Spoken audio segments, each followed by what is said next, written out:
வணக்கம், பேரன்புடன் உங்கள் விஜயன். இன்னைக்கு வந்து நம்ம டீன்ஸ் இந்த திரைப்படத்தை விமர்சனம் தான் பார்க்க போகிறோம். போன வாரம் திரையரங்கில் வெளியாகி வேர்ட் ஆஃப் மவுத் மூலியமாக மிகவும் வெற்றிகரமாக ஓடிட்டு இருக்கிற ஒரு திரைப்படம். இந்தியன் 2 மாதிரியான ஒரு ஜெயண்டோட வருதே அப்படின்னு எல்லாரும் சந்தேகப்பட்டு இருக்கும்போது, தன் கதை மேலேயும் தான் எடுத்த படத்தின் மேலேயும் அதில் இருக்க கண்டென்ட் மேலேயும் மிகப்பெரிய நம்பிக்கை வச்சு அதில் வெற்றியும் பெற்று இருக்கார் திரு ராதாகிருஷ்ணன் பார்த்திபன் அவர்கள். எனக்கு முதல்ல ஸ்ட்ரைக் ஆனது என்னன்னா, ஒரு சர்ப்ரைஸ் தான். பார்த்திபன்ட்டு இருந்து இந்த மாதிரியான ஒரு படமா அப்படின்ட்டு. அவர் இதுக்கு முன்னாடி எடுத்த ஏழு நிழல் ஆகட்டும், அதுக்கு முன்னாடி எடுத்த ஒத்த சிறப்பாக இருக்கட்டும், எல்லாமே எக்ஸ்பெரிமெண்டல் ஃபிலிம்ஸ் தான். ஒன்னொன்னும் ஒவ்வொரு விதமாக வித்தியாசமாக இருக்கும். எதையுமே ஒரு ஜானருக்குள்ளார அடைக்க முடியாது. ஆனால் இந்த மாதிரி இது வந்து ஒரு super natural horror thriller scientific இந்த ஜானர் அவர் இது வரைக்கும் எக்ஸ்பிளைன் பண்ணதில்லை. அவர்கிட்ட இருந்து இந்த மாதிரியான ஒரு ஜானர் வருது அப்படிங்கிறதே மிகப்பெரிய ஆச்சரியமாக இருந்துச்சு. அதை நியாயப்படுத்தி நல்லாவும் எடுத்திருக்காரு. அவருக்கும் முதல்ல நம்மளுடைய பாராட்டுக்கள். படத்தோட கதை என்ன அப்படின்னா, டீன்ஸ் படத்தோட பேரில் இருக்கிற மாதிரி ஒரு 13 நண்பர்கள் ஒரு அப்பார்ட்மெண்ட் வளாகத்தில் இருக்காங்க. அவங்க எல்லாரும் ஒரே ஸ்கூலில் படிக்கிறாங்க. ஒரு 13-14 வயசு இருக்கிற 13 நண்பர்கள், ஆண்களும் பெண்களும் ஸ்டூடெண்ட்ஸ், குழந்தைங்க. அந்த குழந்தைங்க எல்லாருமே வந்து ஒரு நாள் ஸ்கூலை கட்டடிச்சுட்டு அதில் ஒரு பொண்ணோட பாட்டி வீட்டு இருக்கிற ஊரில் ஒரு கிணறு இருக்குது, அதில் கோஸ்ட் இருக்குது, அதை நம்ம போய் ஹண்ட் பண்ணலாம், கோஸ்ட் ஹண்டிங் போகலாம் அப்படின்னு சொல்லிட்டு ஸ்கூலை கட்டடிச்சுட்டு போகிறாங்க. அந்த கிராமத்துக்கு கிட்டக்க போகும்போது, நடந்து போயிட்டு இருக்கும்போது வெட்ட வெளியில் திடீர்னு ஒருத்தவங்க காண போகிறாங்க. திரும்பி பார்த்தா ஒருத்தவங்கள காணும். இன்னும் அவங்கள தேடிட்டு இருக்கும்போதே ஒவ்வொருத்தரையாக காண போயிட்டே இருக்காங்க. வெட்ட வெளி யாருமே இல்லை, ஆனால் திடீர்னு நடந்து போயிட்டு இருக்கிறவங்க ஒவ்வொருத்தரையாக காணும். அது அவங்க ஏன் காண போகிறாங்க, அதுக்கு பின்னாடி இருக்கிற காரணம் என்ன அப்படிங்கிறது தான் படம்.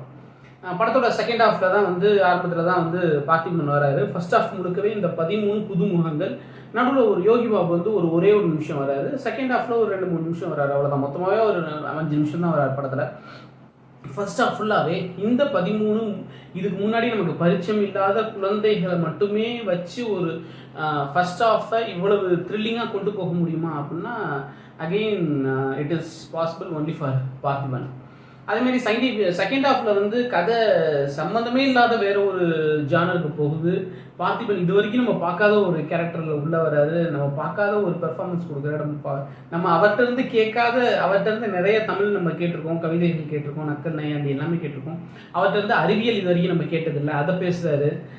உண்மையிலேயே நான் சொன்ன ஒரு மாதிரி சர்ப்ரைசிங்கான ஒரு புது எக்ஸ்பீரியன்ஸ் இருந்துச்சு இந்த படமே.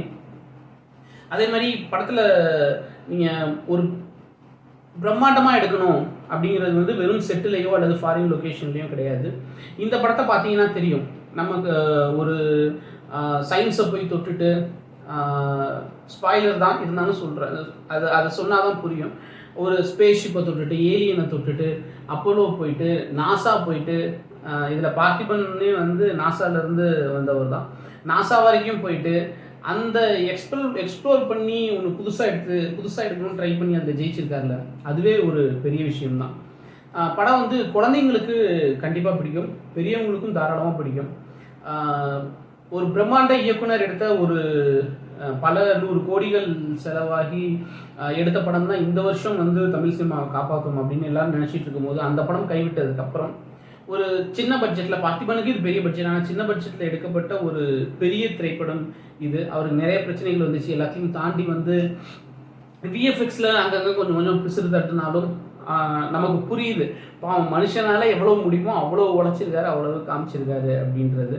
அதுக்கப்புறம் கிளைமேக்ஸில் அவர் பேசுகிற அந்த சயின்ஸ் எக்ஸ்பிளைன் பண்ணணும்னு நினச்சி அவர் பேசுகிற டைலாக்ஸ்லாம் கொஞ்சம் லென்த்தியாக இருந்தாலுமே கூட, இது வந்து ஒரு சினிமா ரசிகர்களுக்கு, நீங்கள் ஒரு சினிமாவை ரசிக்கிறீங்க, சினிமாவோட அனுதாபி அப்படின்னா தேட்டரில் போய் பார்த்து இதுக்கு கண்டிப்பாக சப்போர்ட் பண்ணுங்கள். அப்போ தான் அவர்கிட்ட இருந்து அல்லது அதே மாதிரி மற்றவர்கள்ட்ட இருந்தும் இந்த மாதிரி நிறைய திரைப்படங்கள் வரும். அதுதான் தமிழ் சினிமாவை அடுத்த கட்டத்துக்கு கொண்டு போகும். இந்த பல கோடி ரூபாய் செலவு பண்ணி எடுக்கப்பட்ட பிரம்மாண்டமான செட்டுகளும் பிரம்மாண்டமான படங்களும் கிடையாது. அது பிஸ்னஸை டவுன் தான் பண்ணுது. இப்போ ரீசண்ட் ட்ரெண்ட் அதானே, பெரிய படங்கள்லாம் வந்து டவுன் ஆகிட்டு இருக்கு, சின்ன படங்கள்லாம் பெருசாக வந்துட்டு இருக்கு அப்படிங்கிறது.